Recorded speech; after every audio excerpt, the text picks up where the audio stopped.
اللہ کے محبوب صلی اللہ علیہ وسلم کا ارشاد ہے، اللہ رب العزت کے نزدیک درجہ کے لحاظ سے بدترین آدمی قیامت کے دن وہ ہوگا جس کی بد زبانی اور سخت کلامی کے ڈر سے لوگ اس کو چھوڑ دیں۔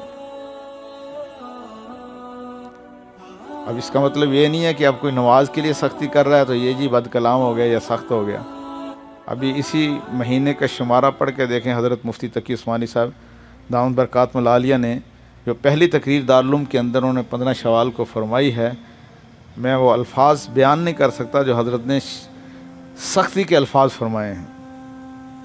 میں کہ تکبیر اولا، تم خاک پڑھنے کے لیے آئے ہو، خاک کرنے کے لیے یہاں آئے ہو، کوئی تمہارا مقصد ہی نہیں، چلے جاؤ یہاں سے۔ فرمایا مجھے کوئی بندہ نظر نہ آئے کہ جس کی تکبیر اولا رہ جائے۔ اتنے الفاظ ہیں کہ بندہ سوچتا رہتا ہے کہ حضرت فرما رہے ہیں یہ بات، کیونکہ جتنا بڑا مقام ہوتا ہے اتنا ہی پھر ان کو دکھ ہوتا ہے۔